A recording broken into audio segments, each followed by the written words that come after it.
Hola, bienvenidos a la clase de hoy. El tema de hoy es muy interesante y es ¿por qué repetimos conductas que sabemos que nos hacen daño? Hay una pregunta que aparece constantemente en psicología y que probablemente todos nos hemos hecho alguna vez. ¿Por qué hacemos cosas que sabemos que nos hacen daño? Sabemos que deberíamos dormir temprano, pero seguimos mirando el teléfono. Sabemos que revisar una y otra vez el perfil de una expareja probablemente nos hará sentir peor, pero lo hacemos. Sabemos que aplazar una tarea aumentará nuestra preocupación mañana y aún así la aplazamos. Una persona puede saber que evitar hablar en público mantiene su miedo. Puede saber que fumar perjudica su salud. Puede saber que al reaccionar agresivamente está deteriorando su relación. Puede saber que revisar compulsivamente si cerró la puerta aumenta su ansiedad y sin embargo continúa haciéndolo.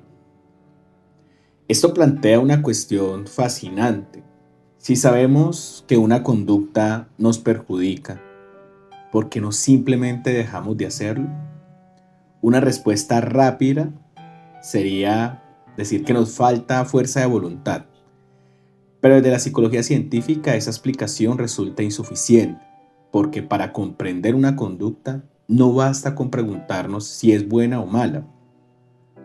Tenemos que hacernos una pregunta mucho más interesante, y es ¿qué función cumple esa conducta? Hoy vamos a hablar de aprendizaje, de reforzamiento, consecuencias, evitación y hábitos. Bienvenidos a esta clase de psicología clínica y aprendizaje. Voy a intentar que entre todos comprendamos una de las partes más grandes y las aparentes contradicciones interesantes que tenemos en el comportamiento humano. Y es por qué una conducta puede perjudicarnos a largo plazo y al mismo tiempo tener muchísimo sentido a corto plazo. Vamos entonces a dividir el tema en unas partes. Vamos entonces a iniciar con esta primera parte. Saber no es lo mismo que cambiar. Comencemos con esto que es fundamental. Todos los seres humanos podemos conocer perfectamente las consecuencias negativas de una conducta y continuar realizándola. Esto ocurre porque conocimiento y comportamiento no son exactamente la misma cosa. Saber que fumar aumenta determinados riesgos para la salud no produce automáticamente el abandono del cigarrillo. Saber que necesitamos hacer ejercicio no significa que vayamos a hacerlo. Saber que una relación nos produce sufrimiento tampoco significa necesariamente que podamos terminarla inmediatamente. Y saber que evitar una situación mantiene nuestra ansiedad no significa que podemos exponernos fácilmente a ello. ¿Por qué? Porque nuestra conducta no está determinada exclusivamente por lo que intelectuemos o sabemos de ella, ¿sí? No es un elemento propio del saber. Esta también está influenciada por nuestra historia de aprendizaje, por las consecuencias que hemos experimentado, por el contexto, nuestras emociones, las expectativas y especialmente por aquello que ocurre inmediatamente después de comportarnos de determinada manera. Aquí aparece uno de los conceptos fundamentales que sería el reforzamiento. Entrando entonces ya en esta segunda parte, es qué significa reforzar una conducta. En psicología del aprendizaje, cuando hablamos de reforzamiento, no estamos diciendo simplemente que algo sea agradable. Hablamos de una relación funcional. En términos generales, podemos decir que una consecuencia funciona como reforzadora cuando contribuye a aumentar o a mantener la probabilidad futura de una conducta. Veamos un ejemplo muy sencillo.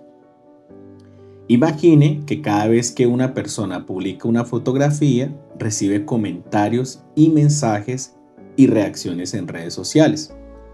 Si esas consecuencias hacen que publicar fotografías sea cada vez más probable, estamos observando un proceso de reforzamiento. Pero aquí aparece algo muy importante. No definimos el reforzamiento únicamente por lo que creemos que debería resultar agradable. Lo identificamos por su efecto en la conducta.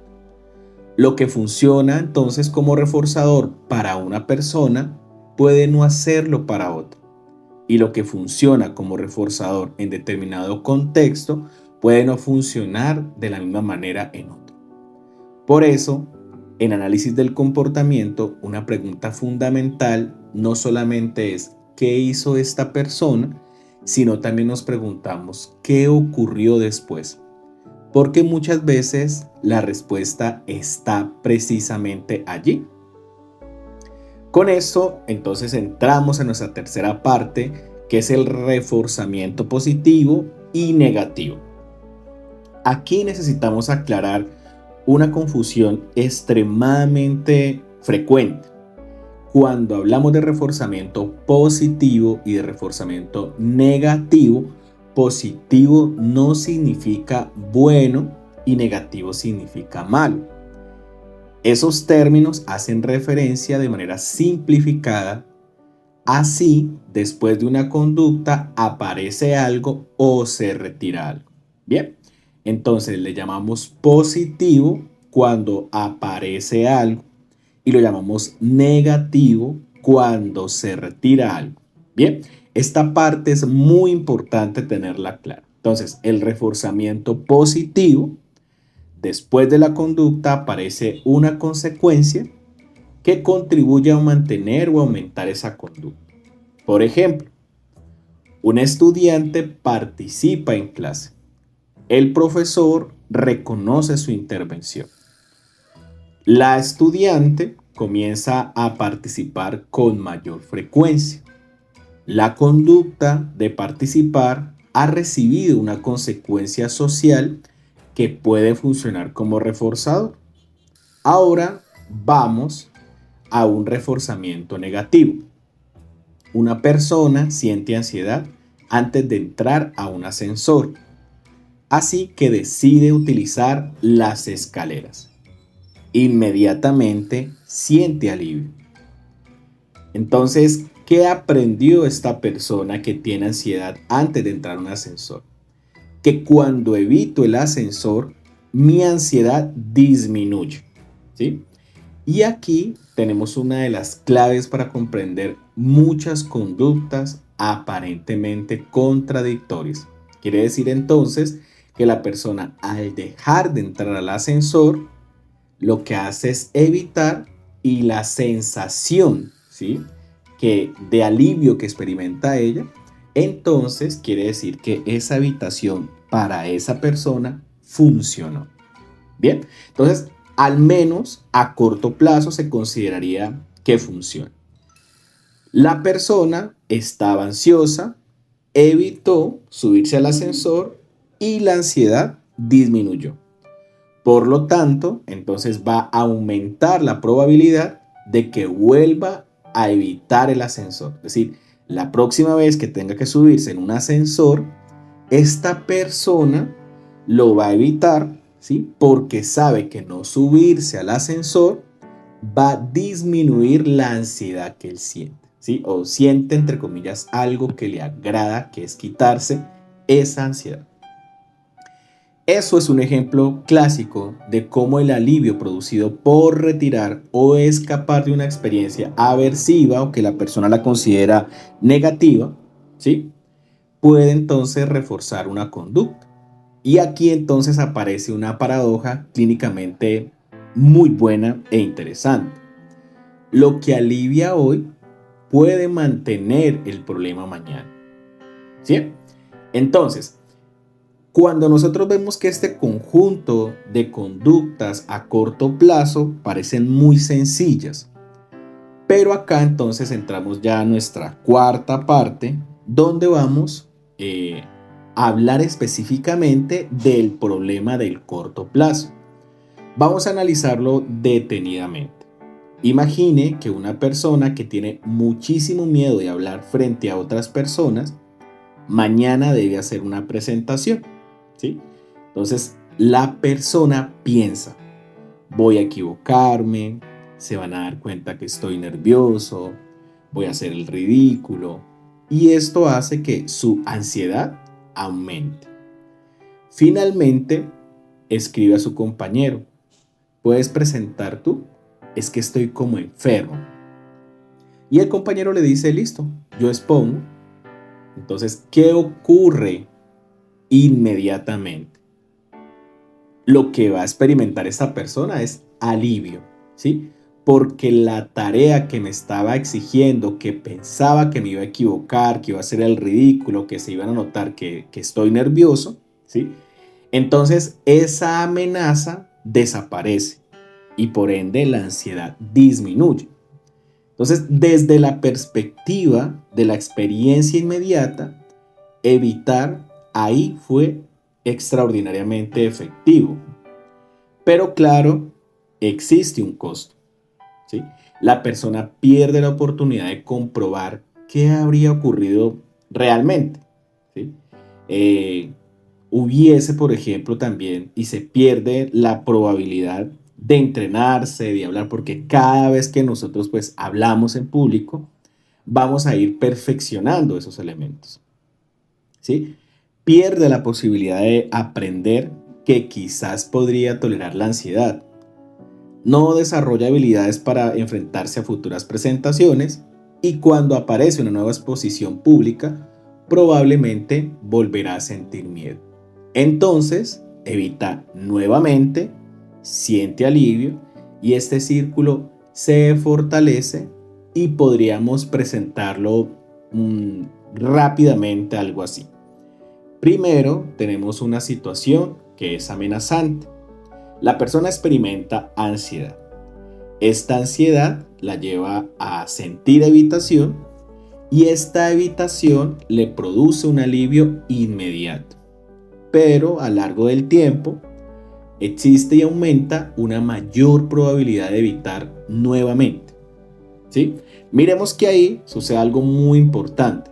La conducta no continúa necesariamente porque la persona quiera tener ansiedad. Continúa, ¿sí? Porque se produce una consecuencia inmediata que resulta funcional. Y es que, claro, si yo me estoy sintiendo algo que para mí es desagradable y puedo evitarme eso, pues obviamente va a reducir este malestar.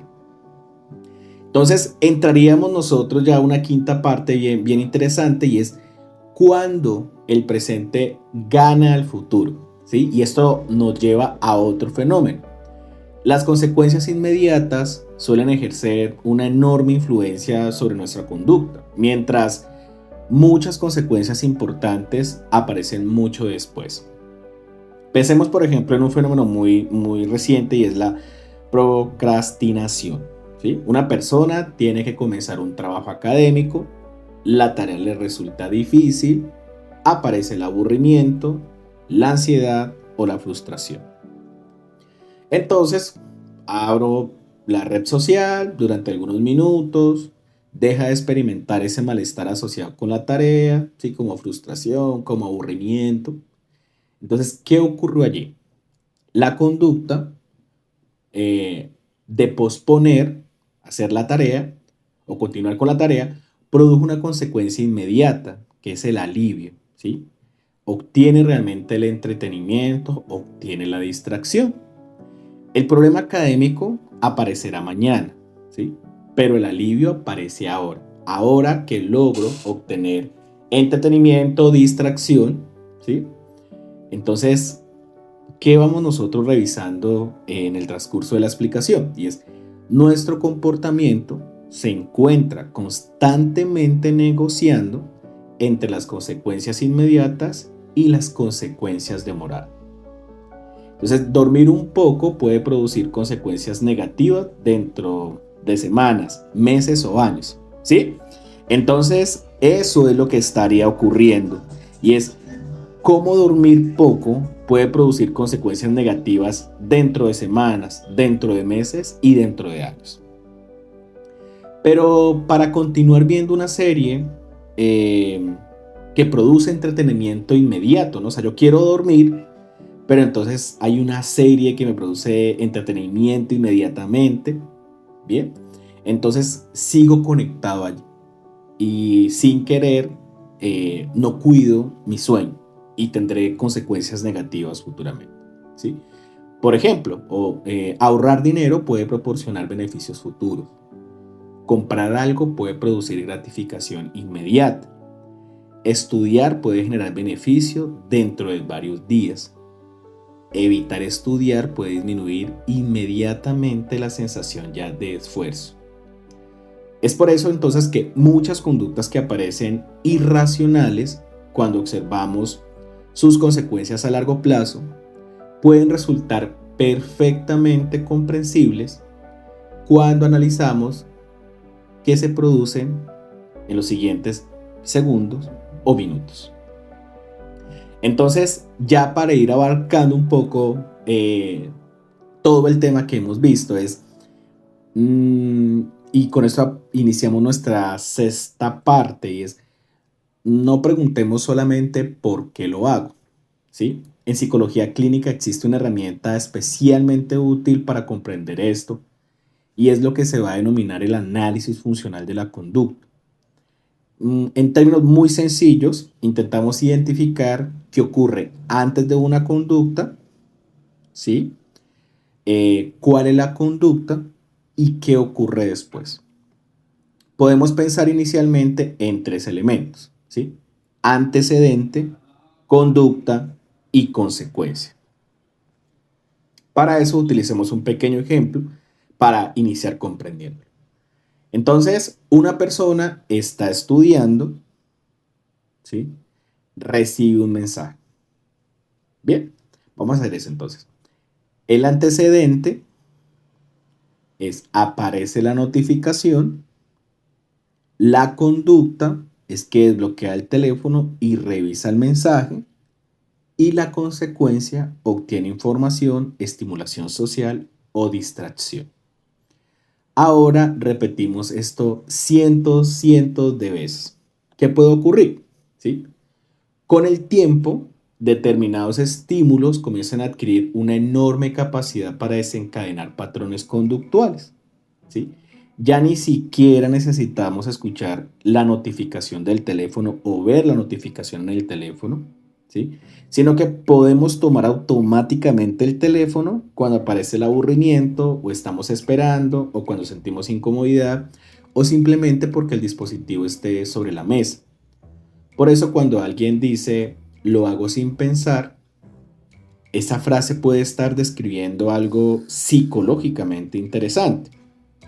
Entonces, la conducta ha sido practicada tantas veces en determinados contextos que requiere cada vez menos deliberación consciente, es decir, que la persona elija o que aparezca algo que realmente funcione como estímulo. Y entonces, ahí ya es donde nosotros entramos en ese terreno de los hábitos.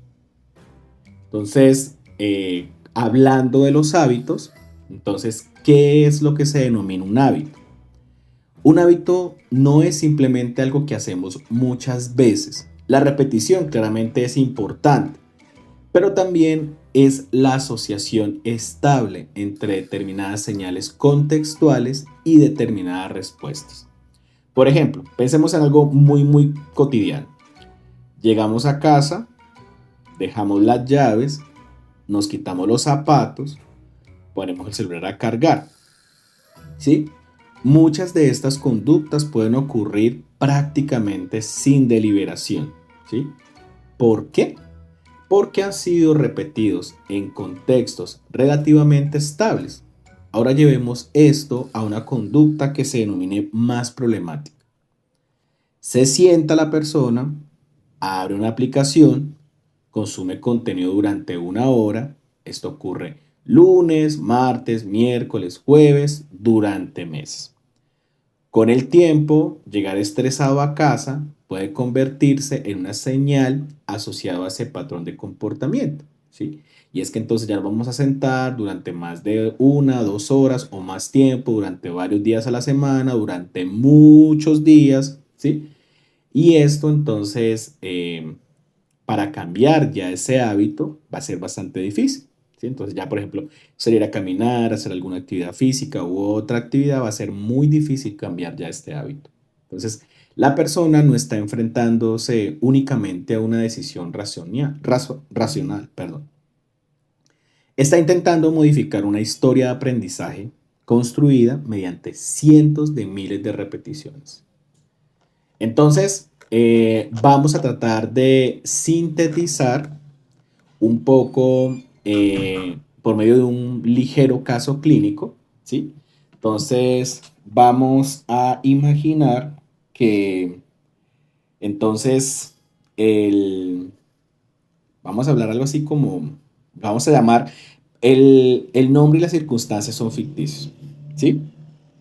Entonces, imaginemos que Daniel tiene 29 años, consulta porque su ansiedad social está limitando profundamente su vida, tiene dificultades para iniciar conversaciones, evita reuniones laborales y rara vez participa cuando hay muchas personas.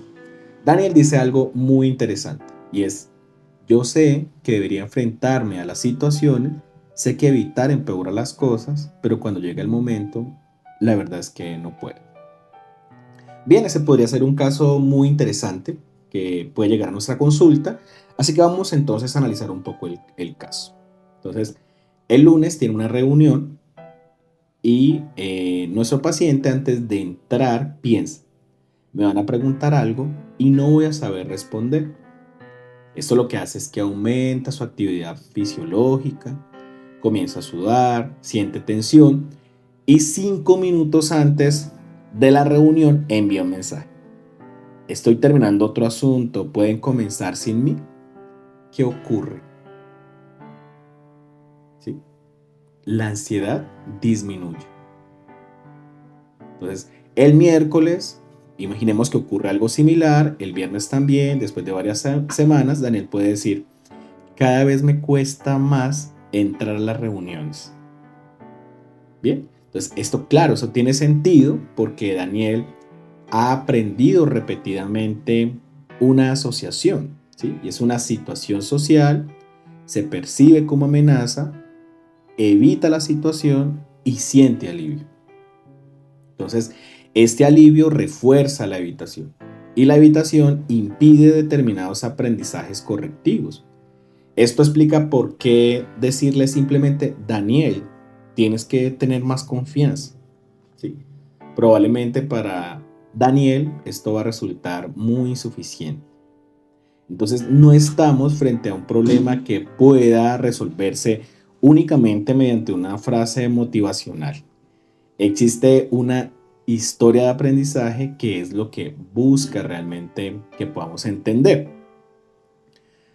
En esta novena parte, ¿sí?, vamos entonces a revisar un poco sobre si todo realmente es conductivo. Y entonces es importante clarificar que no necesariamente todo es conductismo, ¿sí? Pero comprender el papel del aprendizaje y las consecuencias no significa afirmar que todo comportamiento humano pueda reducirse a una fórmula sencilla. Pensémoslo como que la conducta humana está influenciada por múltiples niveles, ¿sí? Tenemos procesos biológicos, tenemos historias de aprendizaje, tenemos procesos cognitivos, emociones, contexto social, cultural, expectativas, lenguaje, motivación, diferencias individuales, condiciones ambientales, bueno, un poconón, ¿sí?, de procesos, de situaciones, de niveles que influyen realmente en la conducta de una persona, ¿sí? Por ejemplo, dos personas pueden experimentar exactamente la misma consecuencia y responder de maneras totalmente diferentes debido, pues, a las historias de aprendizaje distintas. Además, los seres humanos podemos anticipar consecuencias, podemos imaginar escenarios futuros, podemos seguir reglas, podemos actuar basándonos en significados construidos mediante el lenguaje. Por eso, cuando analizamos clínicamente una conducta, debemos evitar explicaciones exageradamente simplistas, ¿sí? Esa viene siendo una de las tareas principales que debemos hacer. Entonces, el objetivo no es decir, hace esto porque está reforzando, ¿sí? Entonces, ese no es el objetivo. El objetivo realmente es investigar qué variables están manteniendo esa conducta en esta persona, en este contexto y en este momento. Entonces, cuando podemos, entre comillas, catalogar, vamos a llamarlo así, entre comillas, la conducta mala, ¿sí?, tiene una función. Y aquí es donde ya llegamos a nuestra idea central, que es lo que proponemos explicar, y es, en clínica muchas conductas que producen sufrimiento pueden estar cumpliendo una función, ¿sí?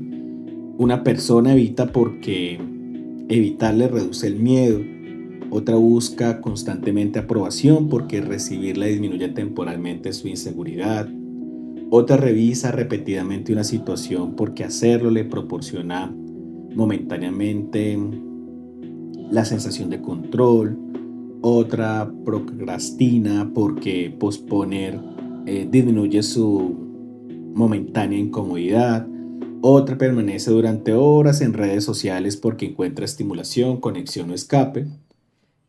Sin embargo, esto no significa que la conducta sea saludable.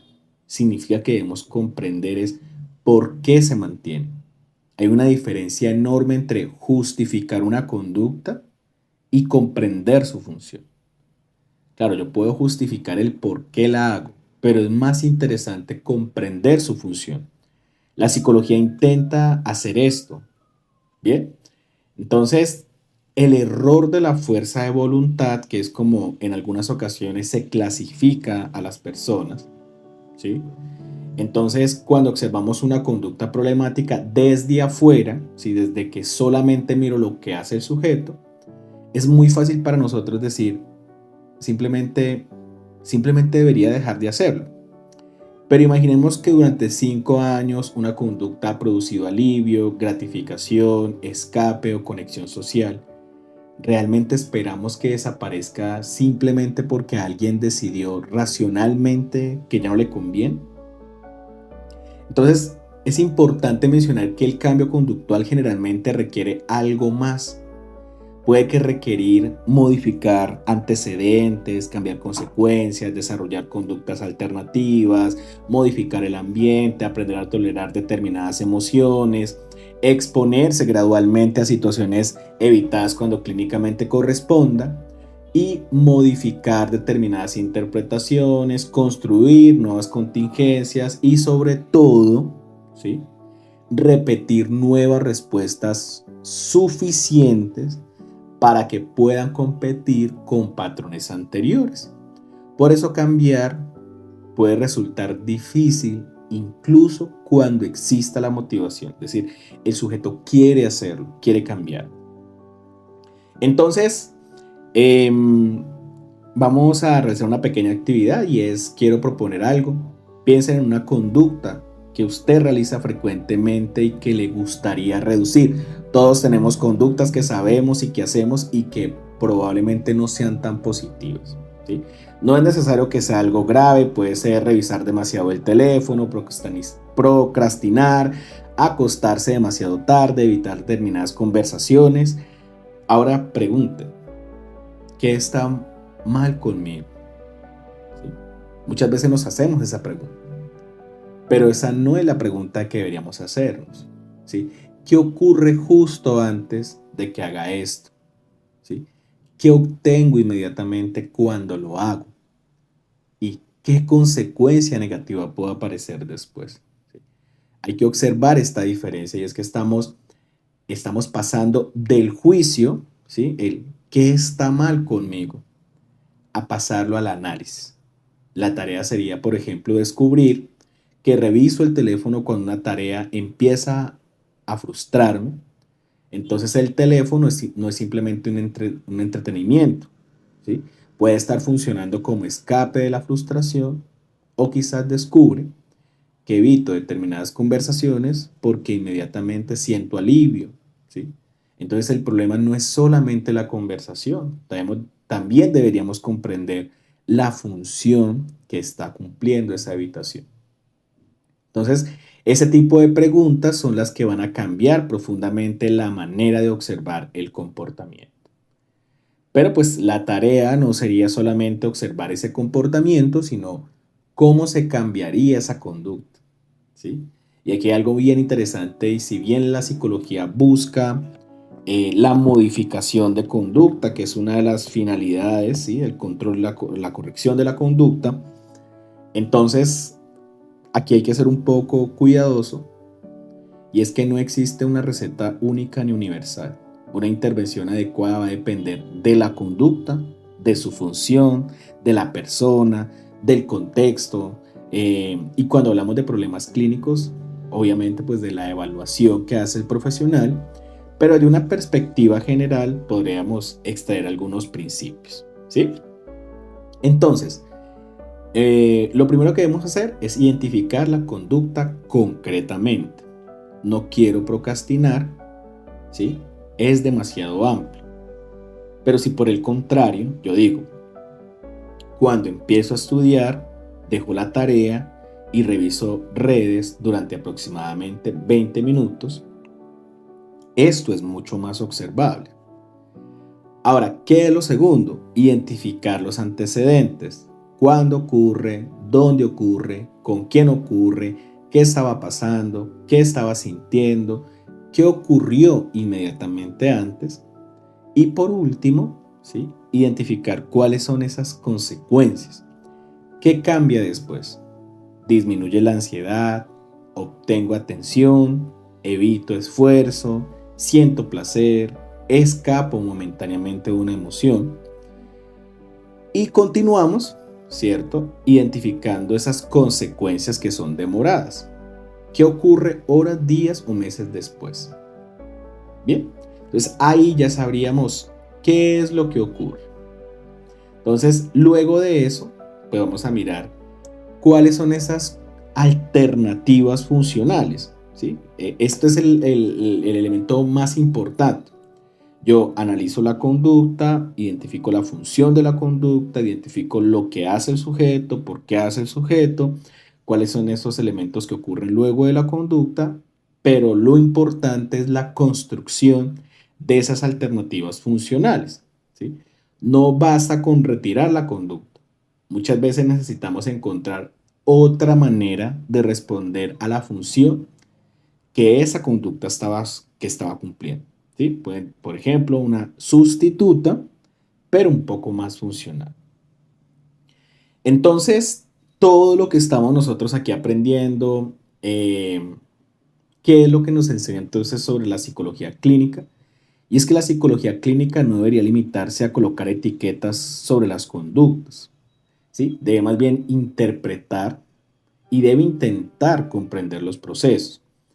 Entonces, entender que cuando una persona dice, sé que esto me hace daño, pero lo sigo haciendo, podemos escuchar esa frase de dos maneras, ¿sí? Lo podemos interpretar moralmente. ¿Qué podría ser? Le falta disciplina. O podemos interpretarla científicamente. Hay algo que está manteniendo esa conducta y vamos a descubrir qué es. Esa segunda pregunta abre posibilidades, ¿sí? Porque aquello que fue aprendido en determinadas circunstancias también puede modificarse mediante nuevos aprendizajes. Eso es lo que busca realmente la intervención, ¿sí? Y es eso que aprendió el sujeto en unas determinadas circunstancias también se puede modificar, ¿sí?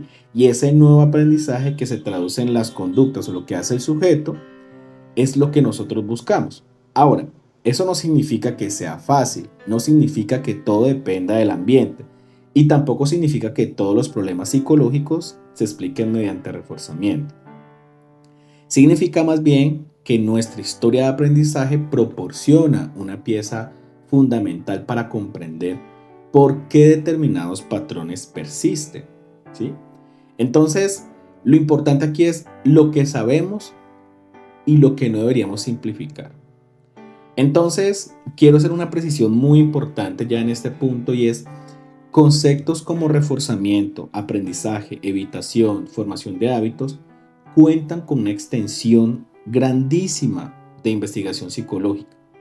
Sin embargo, debemos evitar convertirnos en conceptos científicos útiles que nos sirva para explicar elementos cotidianos, elementos universales, ¿sí? Entonces, la tarea del día de hoy es convertir todos estos conceptos de reforzamiento, aprendizaje, evitación, formación de hábitos, ¿sí? Que son conceptos científicos y que hay una gran evidencia, en una forma de explicación más universal. Entonces, una conducta compleja rara vez tiene una sola causa. Entonces, en psicología clínica debemos integrar información sobre la persona, sobre su desarrollo, sobre su funcionamiento psicológico, sobre las condiciones médicas, cuando corresponda, variables sociales y evidencia disponible. Entonces, una hipótesis sobre las relaciones que pueden estar explicando el comportamiento debe contrastarse con información. No es leer la mente de alguien, no es diagnosticar observando una sola conducta, no. Bueno, y tampoco significa que dos personas hacen exactamente lo mismo, lo hagan por la misma razón. Entonces, este punto es muy importante y es la misma conducta puede cumplir funciones diferentes. Dos personas pueden pasar 5 horas utilizando el teléfono. Una puede estar buscando interacción social, otra puede estar evitando pensamientos desagradables, ¿sí? Entonces, la conducta observable parece idéntica, pero su función es completamente diferente. Entonces, lo que quiero que tengamos bien claro y es por qué repetimos conductas que sabemos que nos hacen daño, ¿sí? Porque saber que algo nos perjudica no elimina automáticamente la historia de aprendizaje que mantiene esa conducta, ¿sí? ¿Por qué repetimos conductas que sabemos que nos hacen daño? Porque determinadas conductas producen consecuencias inmediatas poderosas. Porque evitar puede generar alivio. Porque determinadas recompensas aparecen inmediatamente, mientras que los costos aparecen mucho más después. Porque la repetición puede consolidar hábitos y porque nuestras conductas ocurren dentro de contextos, no en el vacío. Por eso, una conducta que parece absurda, cuando la observemos solamente con sus consecuencias futuras, puede comenzar a tener mucho más sentido cuando analizamos lo que ocurre inmediatamente antes y después de ella. Quizás una de las preguntas más interesantes que podamos aprender de la psicología sea esta. Cuando alguien hace repetidamente algo que aparentemente le perjudica, antes de preguntarnos por qué no deja de hacerlo, podríamos preguntar qué está consiguiendo, qué está evitando, qué está regulando mediante esa conducta. Esa pregunta no elimina obviamente la responsabilidad personal, tampoco convierte una conducta problemática en algo deseable. Hace algo diferente y es que nos permite comprenderla. Comprender los mecanismos que mantienen una conducta es uno de los primeros pasos para poder modificarla.